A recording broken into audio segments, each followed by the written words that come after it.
That old expression that crime doesn't pay used to be true, but nowadays hardcore criminals, even serial killers sitting on death row, can sell their stories to networks and the studios hungry for their next smash hit movie. Today we're going to look at whether or not we're making criminals into celebrities. Please welcome Mr. Henry Hill. Henry began his life in the mafia at age 12, and years later he was involved in one of the largest cash robberies in this country's history. $5.8 million. His story became the best-selling book called Wise Guy, which was later turned into and made into the Oscar-nominated film Goodfellas. Thank you very much, Henry, for being here. Thank you.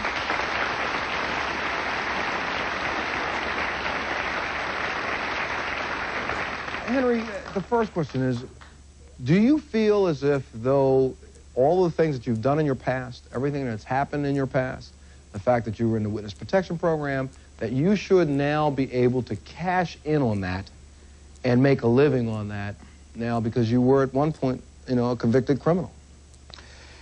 Correct, but now I do feel like that I'm entitled to it. You're entitled to do this? Yes, I am. I work very hard at what I do. It took me many, many years to to write the material, to do the material that I've sold. It took the Supreme Court of the United States to turn the law around so I would be able to receive the benefits. To do just that.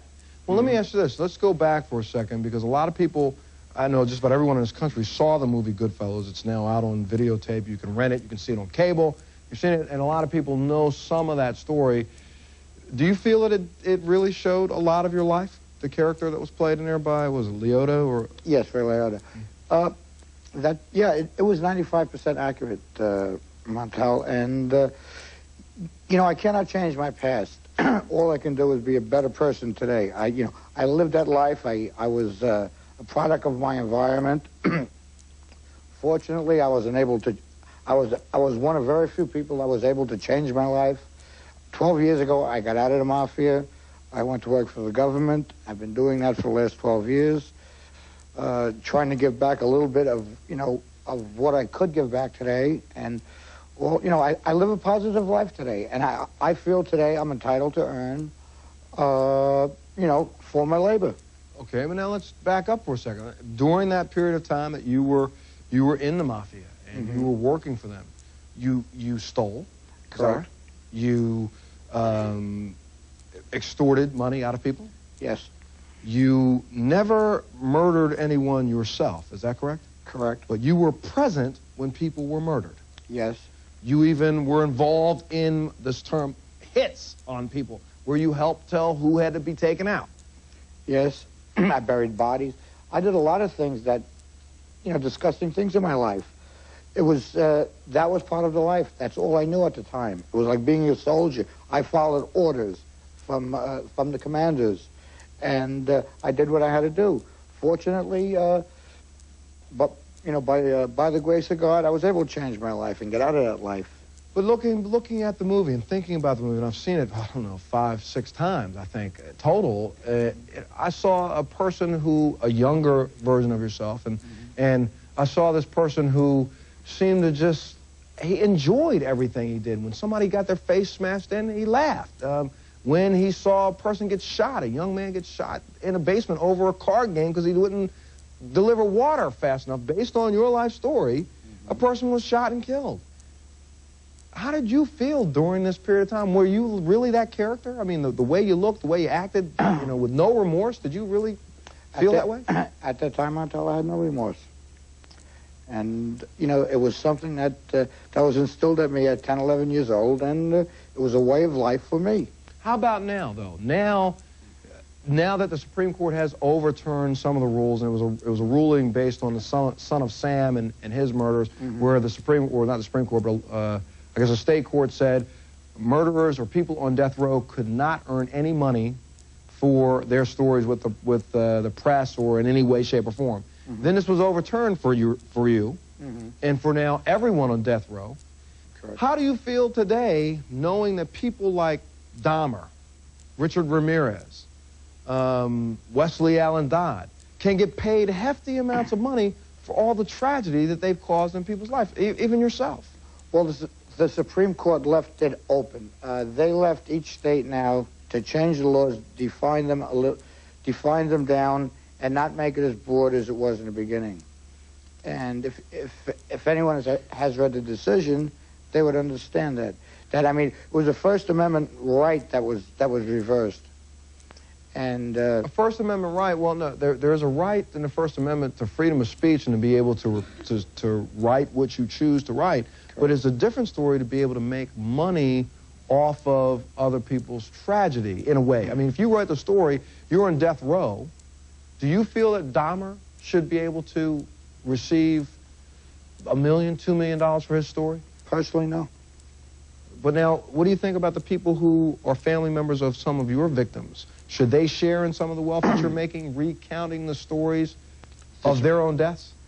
The 8 justices in the Supreme Court are the ones that made that decision. I didn't make the decision. Yes, ma'am. Well, you said these days you're a more positive person. Who does the money go to benefit? How are you affecting the world in a better way by writing your story? I work with children today. I work in drug rehab. You're working in drug, and you also are still working for the FBI or for the federal agencies as far as their information about the mobs and things Absolutely. of that nature, right? I go to Washington about once a month. I do seminars for the FBI. I'm working on a series of training films for the FBI. Are you still in the witness protection plan? No, but I'm associated with them. I have a question for you. Are you afraid that the mafia will have a hit out on you? There's a lot of people out there that would love to see me dead, yes. I will tell you, he may be a little afraid. I'm very afraid. We've brought on extra security today, having Mr. Hill here in the audience with us because, you know, as I look around this audience, I don't know, there could be one of two or you people in here that are plants here to do something to Mr. Hill, and we don't want it to happen. Exactly what made you want to change your life and better it? It was a process of, I realized what I was doing, you know, at the age of 36, 37 years old. You know, and I seen all the tragedy that was around me. And bottom line, it was self-preservation. Because looking in the movie, there was a scene in that movie that gave the impression that had you made that one last trip to Florida that the mob wanted you to make, you would be down there fish bait for someone right now if you had done that. Is that correct? That's for sure. All right, we're going to take a break, and we'll come back and we'll talk a little bit more about your life in the past with the mob and what you're doing now. We'll talk about that as soon as we come back.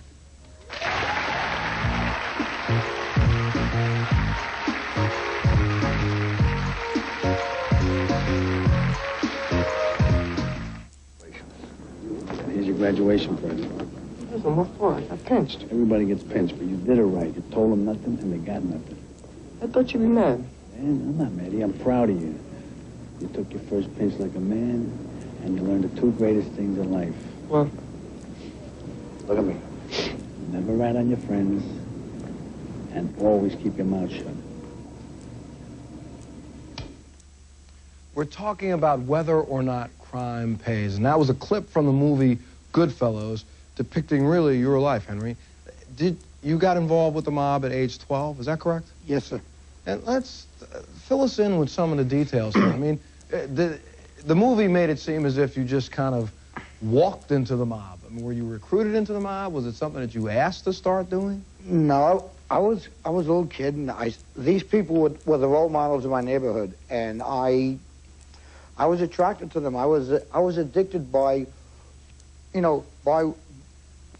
what they stood for. They drove Cadillacs. They walked around with rolls of $100 bills in their pockets.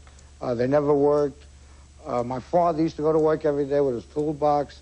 I thought my father was a sucker. I thought these people had it all. And it was so intoxicating, that type of life to me, when I was, a child at that age.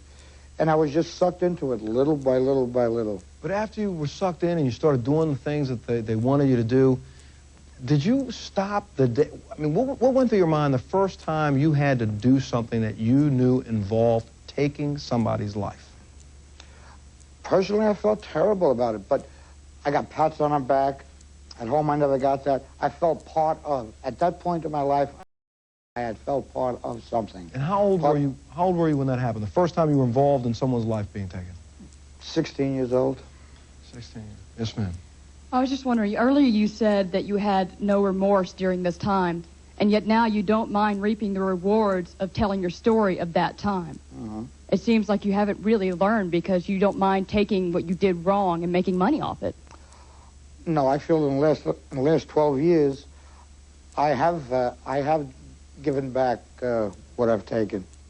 Well, and you were part of, I mean, if you will, the way the American justice system is set up, you have paid your price to society, is that correct? Because they put you into a federal protection program for what you were able to do in turning over several people in the mob. As a matter of fact, you were the biggest turner over of mob people there has ever been, is that correct? Yes, sir. All right, let me just, I want to clear up something I stated a little earlier. The Son of Sam law, which was the law that was overturned that allows Henry Hill and others like him to now make money off of these kinds of things, it was called the Son of Sam law, and it required that any money that a convicted or accused criminals earn from selling their stories must be placed in a state-run escrow account for 5 years. These funds are made available to any victims of the crime who come forward and can prove their eligibility during that time. That is now what has been overturned. The money no longer has to sit in escrow. Correct. Someone could still sue you now 10, 15 years later. Absolutely. Go ahead. And also, I was never convicted, charged with any one of the crimes that I wrote about or that was particular, that was shown in the movie. But that was also part of your deal. Yes, it was. But I'm also still with the government. I still work along with the government now. Do you think these movies and books will make people not want to be in crime and the mob, or are they just for you? Do you think they're just for entertainment? No, I know from my experience, the young people I've met, I've had a few of them tell me that after seeing Goodfellas, they want nothing to do with the mob. I've saved their life. I've changed their life. And if I could change one person's life, one young man's life, to see how it really is and what it's all about, that's okay for me. And how much money did you make by selling your story? Quite a bit. Quite a bit? Quite a bit. Quite a bit. And I understand that right now you are really even working on some manuscripts pertaining to Gotti, right? And yeah, I have a Teflon Don. Will you go ahead and sell that story if he doesn't? Sold already. Oh, really? And with his track record, I mean his alleged track record, aren't you a little worried about him knowing that you put his story out in the street? Not at all. How's your family affected by this? And how do they feel about you selling your story? I have two families. My the family that you seen in the movie is I have two children in college today, an ex-wife. I also have a new family, a new baby, and when I get out of this seat, I take my makeup off. I get on a plane and I go to my generic neighborhood with the generic white fence, and I try to live a normal life and do what I can. But with the generic big money that you're making, it's going to be kind of hard for you to continue to live an inconspicuous generic life. The area is getting a little bigger. Yeah, the fence is getting bigger, huh? Yes, it is. Now that you have lots of experience in crime and preventing crime and working with the FBI, and do you agree that the system does not work, first? And number two, what should we do to prevent crime? No, I believe the system does work, and I believe that the government is doing everything possible, even recruiting people like myself to assist them in making new training films for new FBI agents, for old FBI agents, giving seminars, keeping on top of what's going on today. Yes, sir. Now, you say that you got out because you realized what you were doing and, how you were affecting other people, but according to the movie, you got out because they were going to send you down to Florida and they were going to knock you off. So, I mean, isn't that why you really got out? Because your life was in stake? My life was in jeopardy. And you chose to stay alive, and absolutely. That was the way to stay alive. Okay, yes, ma'am. Okay, you said you work with kids. I wonder if they know about your past and what type of effect do you have on them? Sometimes. I usually go what am I going to call? Reform schools? Or? Yeah, Camp Scutters, you know, places like that. Well, let me ask you, I mean, in that, with this, oh, I'm sorry, a lot of these kids, and I'm not meaning to cut you off, but a lot of these kids, same question, if you will, a lot of kids will see the movie Goodfellas. They will see the HBO version, the big version, and they see it. And, you know, Ray Liotta is a pretty, you know, I guess to most people, most women that I know find this guy very, very attractive. And most guys will see that and say, boy, he was a nice guy. And the movie ended on a nice note, you know, with him winking at the camera as he walked away with his newspaper. Don't you think that some kids deep down inside would say, you know, I bet you I'm just a little smarter than Mr. Hill, and I could have gotten away with it? I don't think that was the message that was sent out. What message I'm trying to give is that they can change their life, no matter how much trouble they're in, no matter how much time they have in a reform school or in a jail to do, they can change their life today. And I mean, I was able to change my life. Anyone can change their life. Yes, sir. Do you feel afraid every day that when you walk out on the streets that someone's going to recognize you? Only when I'm dressed like this. No, I'm over that point. It's been 12 years, and I'm over that point. Did you have plastic surgery or anything else? No. You know, I mean, I stay alert constantly. Law enforcement in the areas that I'm located know about me if anything even comes up. You know, I move on an average of twice, every 2 or 3 years. You're moving 2 times every 2 or 3 years? Let me, for the last, I guess I've asked it once before and I'm going to ask it again, just to get this clear for myself. Do you give any of this money that you're making from any of these stories to the victims or the victims' families or the people that you had depicted in those movies? Like I looked at the little boy who got shot over the card game. Do you give any of this money that you're making now to that family or to any of the families of people that you helped terrorize when you were a mobster? Montel, there wasn't one claim put against me. But forget the claims, Henry. I'm saying you knew who they were. Forget the claim. You knew where they were. I mean, just anonymously drop $10,000 in an envelope and send it in the mail and say, I'm sorry. No, I haven't as of yet. Okay. Well, when we come back, we're going to meet some people who are outraged by the fact that some of these criminals are able to get famous and gain fame and fortune from the crimes they commit. We'll be back right after this.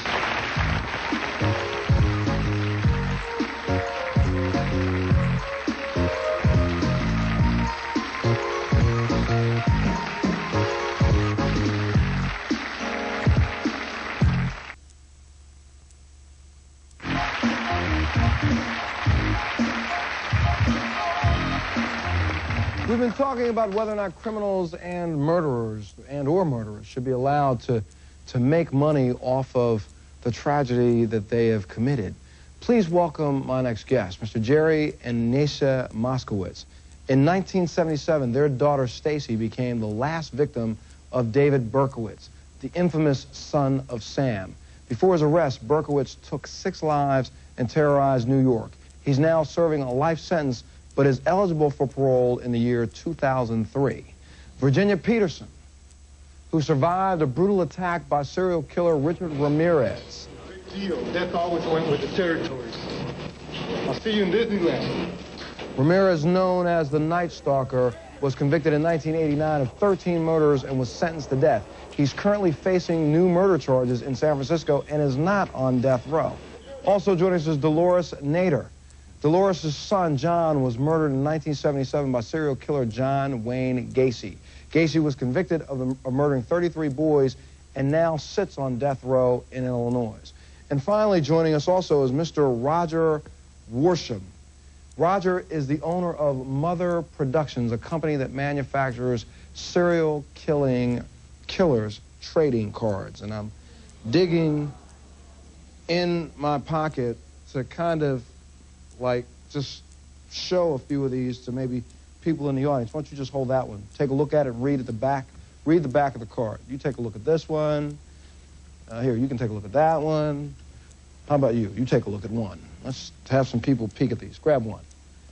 Grab one. And while I'm passing these out, why don't we start with the Moskowitz? Could you tell us a little bit about what happened? Just bring us up to date and what happened with your daughter.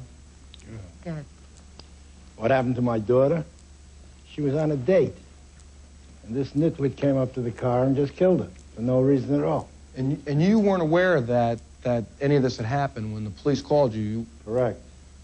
What happened? The police called you up and said there's been an accident? No. The cop came to my house, rang the bell, and it happened to be a friend of mine, the cop, and he didn't want to tell me. He just said your daughter was in an accident. So I went down, and then we got all the good news. You got all the good news? That she was pretty bad. Pretty bad. Took 3 days, and she passed away. And she passed away. And the fellow with her was legally blind today. And I have to sit here and hear people collecting money for this? For things this like... man is lucky he's sitting next to me, really. If I met him in the street, it would be a big problem, I'm telling you. I can't see this. What about the guy before him? That Henry Hill? This is Henry Hill. This is Henry Hill. I'm sorry, I thought he was the one with the card. No, this I is apologize. But I do understand. I mean, the point is, do you think, though, that they should be able to, now that the law has changed, to be able to sell manuscripts and screenplays to motion pictures? No. I'll be very honest with you. If I get my chance, I'll take them on one at a time. And I dead serious mean it. And if they let Berkowitz out and I said it on a show, I'll wait for it.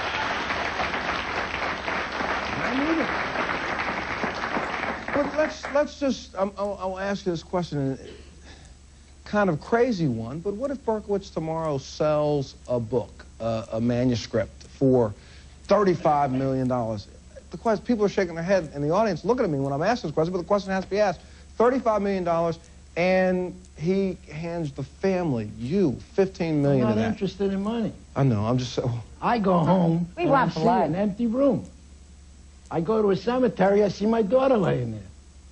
What's money going to do for me? I don't see a grandchild. I don't see her married. I have another daughter. She's now 30 years old. She went through this bit. She's been divorced twice. She goes to school again. Now she's going into the Navy. She was lost for 10 years. But what do you think if Berkowitz, let's say he doesn't give you any of it, he gives it to his friends, some of his family members. Well, do you think it's okay for him to be able to make that kind of money? I think it's a very sick situation. No. I don't understand this country at all. I don't understand the judges. The law stinks. Okay, well... Virginia, a man like this that says, I'll see you in Disneyland, he is going to get an opportunity, maybe, you know, who knows, the way the court system is... Does the public really feel, I know I don't, that he should walk around scot-free and laughing in everybody's face? I don't. I think he should be ashamed of himself. He shouldn't have a right to live. And I happen to have looked at the movie. I saw the movie and I enjoyed it. But but what happened is this is a society where the laws are set up in a certain way. Society. It is a sick society, but this is the way the law has been set up and established, and so he is doing what is legally okay in this country. But is that right? But the lawyers also make a bundle out of it. What's that? The lawyers also make a bundle out of it. The lawyers are sitting on a fat income from all this. Okay, and I understand that. He's got a lawyer. You can tell him whatever you want. So you can bet me. Even Ramirez, even Berkowitz, they were nowhere. They were no one until they came along. They became heroes. Heroes. Oh, let's hear a little bit about Ramirez. And Virginia, you are now known as the survivor of this guy. Is that correct? I choose to be known as the survivor rather than as victim, and that's a conscious decision I have made. Unfortunately, the public today has blurred the line between infamous and famous. When you stop to think about a year ago, that General Schwarzkopf was in the news probably equally as much as Jeffrey Dahmer. And people put them in the same category, and they're not the same caliber of man.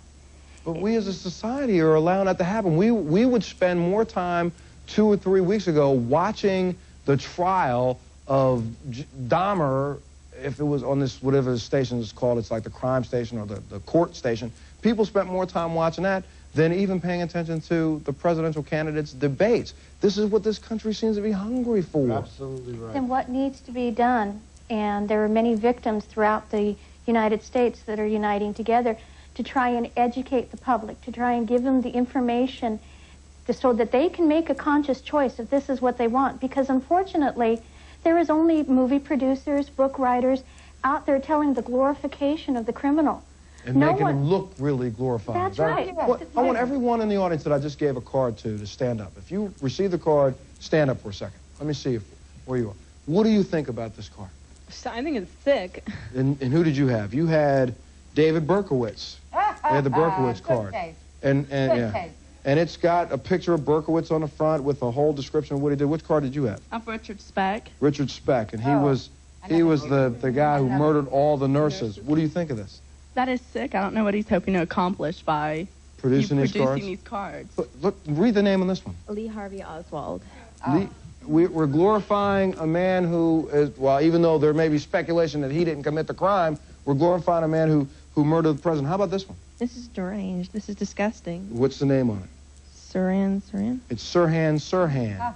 Is another card that we glorify. How about you? What do you have? It's John Wayne Gacy. It's just pure commercialism. It's anything to make a buck. All right, I have Exactly. She said it. To make a buck. We have to take a break. And when we come back, Dolores, I want to hear a little bit about what happened with you. And then, Roger, I need you to sit here and tell us all why this is okay. And we're going to find that out as soon as we come back. We'll be back after that.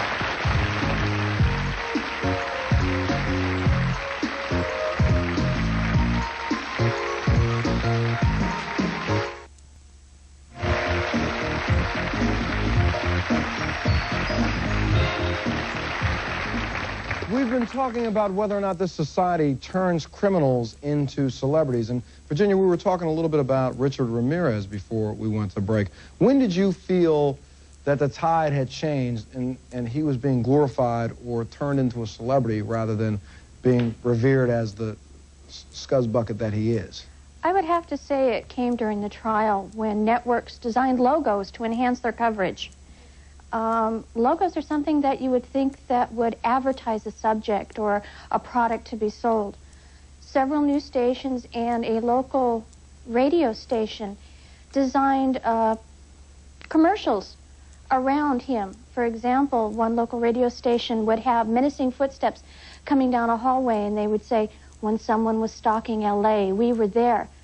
You have no idea what effect that would have on myself or my child as we were sitting in a car turning a radio station.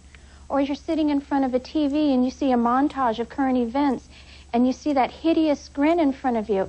It's a slap in the face. It's almost as if we do not count, you know, that we are cast aside and that he is put up on a pedestal for exaltation by the public. You know, again, everyone, we're cast aside. And I understand when they made that made-for-TV movie about him, they included characters in that movie about yourself and your husband and did not even consult you. Is that correct? Correct. There was a good 5 to 10 minute segment within the movie that preceding commercials led up to the crime, and then it showed Ramirez entering our house and committing the attempted murders. No, we were not consulted. The facts were not accurate. What was even more demeaning is that the way that the attempted murders were shown, it was shown with almost no bloodshed. It was shown without the horror or the graphics involved. And it came across as it was something almost casual, almost every day, as if you had turned on a fiction program. And Dolores, this was real life. You took a bullet in the face that exited the back of your head. Yes, a bullet came in here, traveled down my throat, down through the top of my mouth, down my throat, and this arm doesn't work too good, exited the back of my neck. And you have to live with this pain for this, like vision problems, sinus problems, the pain in your arm. Right. For the rest of your life. That's not the only pain. You know, Mr. Hill made the remark about he had a deprived childhood. I'd like to know what kind of hell of a childhood does my daughter have now? And I can guarantee you, she's not going to grow up to be a madman. And Dolores, in your case, your son, murdered by Gacy, you have to now sit in your hometown and look at his artwork that's being sold. Is that correct? That's right. In Montel, I've been fighting justice since September 15, 1977. When my son left my home, he came for dinner, and he left and he said, "Mom, I'll see you tomorrow." I never saw him after that until December 23rd, 1978, when Johnny was positively identified. When I reported him missing after September 15th, The officer who took the story said he was a runaway. From that day on, justice has not been served. He was not a runaway. He had nothing to run away from. He had a good life. He was going to college. He was going to become an accountant. When he left my home that night, he said, "Mom, I think I'm going into construction." I said, "Oh, no, sweetie, don't do that. Stick with accounting." Little did I know that John Wayne Gacy was involved in construction. My son must have been one that he approached, like many other boys that I have heard about who live in my own neighborhood. I asked the officers if they would like a picture of my son or be aware of his habits. They said no, it's not necessary. But later on, when he was positively identified, they came to my home and said, "Do you have a picture of Johnny?" Sure, then do I have a picture of Johnny. I did. John Wayne Gacy killed 33 young men and boys. And Dolores, unbelievable. In knowing that this guy killed that many people, what do you think of that? You know, I'm here between this man who's making a living, making these cards, and this man who is making a living by doing wrong. I'm the type of person who wouldn't go without putting a dime in the parking meter, and look at what I'm facing. Is it fair? Is there justice? No, there isn't justice. Not for the victim. There's no justice. Not for the victim. For the criminal. For him. For him. Not for the victim. Roger, you're listening to victims. Why would you make that card? We made a series of murderer cards. It's one of many different card sets that we do. I got them all. I got the whole box full. But why? Did you talk to any of these people before you embarked on making these cards? Did you talk to one victim? Did you ask a person what they might think about before you made these cards? No. No, I want to hear from Roger. Did you? No. Justify it to me. This is everybody, you know, I'm not trying to belabor your pain, but I have to say, okay, I like to make money.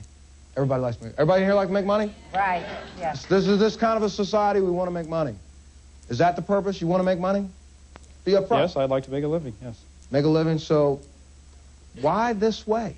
I mean, there's a whole bunch. You could have made celebrity cards or baseball cards, maybe. I don't know. Baseball cards, I think, is a market. You got to be certainly licensed for that. But talk shows, cards.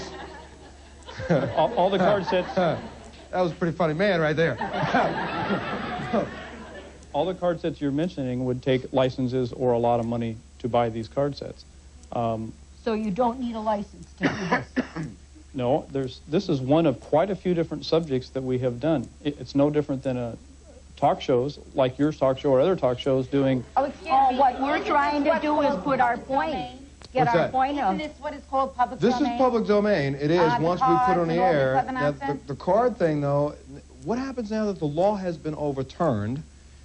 Could Sirhan sue your company for a piece of the money that you sell? I'm sure that anybody could sue our company. We produced the first set of cards 2 years ago. But could Lee Harvey Oswald sue you? Well, he couldn't. He's dead. No, he's dead. I'm sorry, I stood in it. Well, you know, Berkowitz, could he get a piece? I would assume, since he's allowed to now make money off of this, using his likeness in any way, shape, or form, should benefit him. So therefore, you have to send him a check once every now and then. Well, we haven't sent a check to any one of these people. Okay.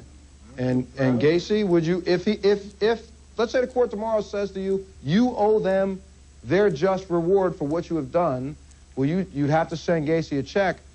Would you go away remembering Dolores was sitting here beside you, knowing that you have just put a check in this man's pocket? We wouldn't send a check to any one of the murderers. Gacy will get him to send him a check because Gacy is a con artist and nothing more. And he'll get you to send him a check. Okay, if you don't send Gacy a check, the checks are going in your checking account, your own checking account. Montel? And you have Dolores sitting beside you. The problem with something of this nature happens to you, you're set on a public display. People hold us up as oddities, as freaks, to be paraded around. nothing that we can do or say is protected. We can be set out on display. There have been movies made about people here. There have been books written, and no one asks us. Believe me, Virginia, I don't have you here to be an oddity or display. I know you don't, and I appreciate that. No, I have you here right now so that this country and some of these people that are running for office can see you and see your pain and realize that this is happening, and also realize that these people might make money off your pain. And thank God for people such as you and others that allow the victims, that give them a chance to stand up and establish that, you know, we are here and we do have feelings. Yes, ma'am. Hi, my name is Diana, and I am a parent of a murdered child, and I'm standing here holding Jeffrey Dahmer's card. Depicted is a face and then sections of body like a chopped roast and so forth. My son was not chopped up like this, but I lost a son, and I'm shaking holding this card, and I'm trying to look you straight in the eye and say, I am hurting, and I can't believe that you're making money on somebody else's pain and hurt and grief. And I work with parents of murdered children all the time, and it's very painful, very painful. Extremely sad. Roger, you can't just sit there and look back. You got to say something. Tell me something. You know, it's okay for Newsweek to put Jeffrey Dahmer on the cover and have a very large selling issue, or it's okay to make these movies. We only produce 10,000 of these card sets. They're very limited edition. They say adults only. They're not glorifying anyone in particular. They're a factual set. People have actually made money on the cards. To say adults only. Do you stand there when they buy them? I don't care what it does say adults only on the box. It says Roger, it says adults. It says adults only on cigarette packs. We'll be back right after this. Come on.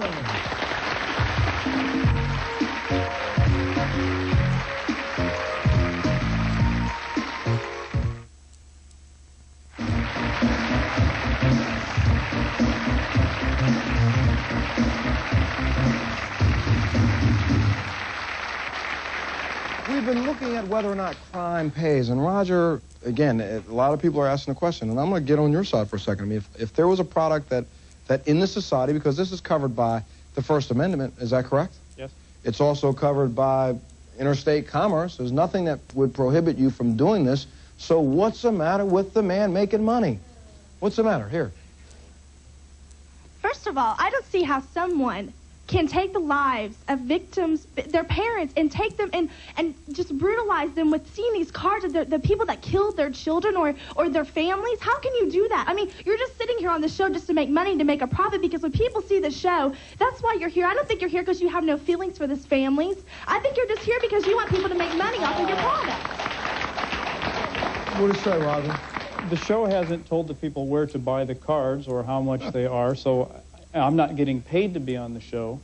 Under the First Amendment, I do have the right to do this. This is artwork. I have had mothers. Wait. Artists. We have to hear what Roger has to say. Go ahead. Both the artists are graduates of the Otis Parsons Art School, very prestigious art school. Cards have gone to museums. They have been ordered by police departments. They have been ordered by ministers. I have had mothers write me and tell me that these cards are educational value on what not to be. I have had more positive letters than I have negative.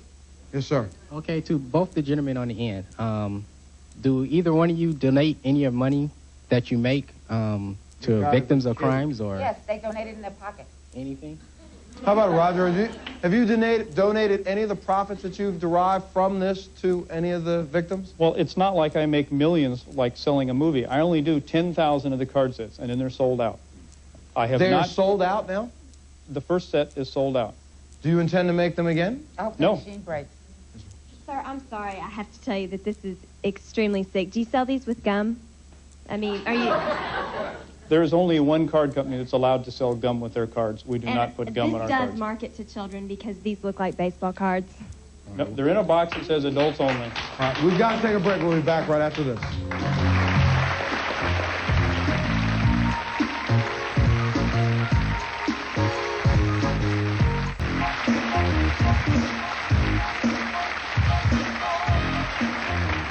We've been talking about whether or not crime pays, and you had a statement? This is to Roger. Roger, I teach high school, and I have a sophomore who's been fascinated with those cards. If you think it's different It's not any different than talk show hosts. You better think twice. This kid's personality has changed. He comes in every day. He is fascinated with Charles Manson, Berkowitz. It's disgusting what has happened to this kid. He writes stuff on my board. He couldn't wait for these cards to come out. He has 2 sets of them. Adults only doesn't work. Rod, what do you say? You can probably go into any library, including the school library, and pick out one of many volumes of books on murders. Okay, yes, ma'am. Can I ask one question? Yes, ma'am. Just one question. Go ahead, Nancy. I would like to know if any of these gentlemen, I don't even wish it on them, I mean, God forbid, one of their children were murdered, would they be doing the same damn thing they're doing now? That's what I want to know. Roger, let's say, hypothetically speaking, would you feel the same way if a member of your family was a victim of one of these people that you created a card for? This set of cards that I do is Answer one... the question. I am, if you give me a chance. Now, directly. This set of cards that I do is one of 15 sets of cards that I have out. It's the only one on murders. That's not the answer. This would have to be hypothetical because I don't have any children. Okay, how about your mother? Your mother, your aunt, your uncle, your father, your grandmother, a family member. I believe by the fact that a lot of people are taken back by the cards, it doesn't glorify them. If anything, it makes people want to have something else done to these people that have perpetrated the crimes, the murderers.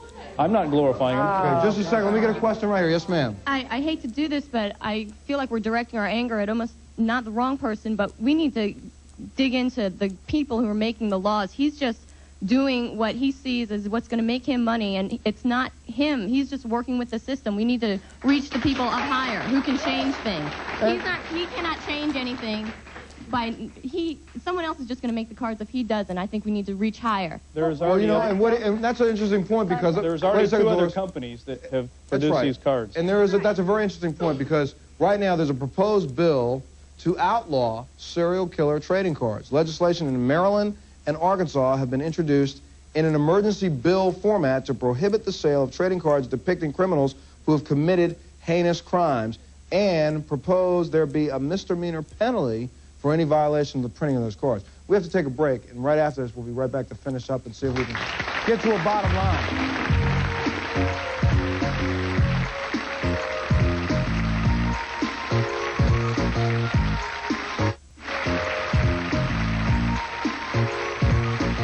Accommodations for guests on the Montel Williams Show are provided by the Sheraton Los Angeles Airport, the most convenient airport hotel in Los Angeles. We've been talking about whether or not crime pays, whether or not serial killers, murderers, people on death row should have the right to make money off of the heinous crimes that they've committed. And Dolores, there is a movie that's been made and it's going to come out about Gacy. Is that correct? Right. The movie already did run in Canada. That's where it was produced. And now it's going to run in Illinois in the month of May. This is what I have to look forward to. I called the studio and they said there's no way they're going to stop it. And they said they had permission to do this movie. And I said, nobody asked me. And they said, well, we're not glorifying Gacy. We're glorifying the detective who arrested Gacy. But Brian Donaghy is playing the part. Oh, they're advertising it all over that Brian is playing this part. And that's right, everybody will try to watch a movie. And I'm going to have to watch it too because I'm going to have to see it. But it is going to kill me again and again. And as for justice, I have gone to the governor. We're almost out of time, Dolores. I know, I guess maybe the bottom line of this show is the fact that if you don't want people to sell things like these cards and items like that, ask your legislators to do the same thing that Maryland is doing in the other states and try to get these things outlawed so people who are victims don't have to deal with it. I have to thank my guests, Henry, Jerry, Naisha, Virginia, Dolores, Roger. Please join us on the next Montel Williams Show. You vowed to love your spouse till death do you part. But what happens when you find out they're infected with the AIDS virus? On Wednesday's Oprah, meet married couples facing the challenge of a spouse's battle with HIV. Don't miss Oprah Wednesday at 4 on WRTV 6. There's no place like home. Next on WRTV 6. Viacom.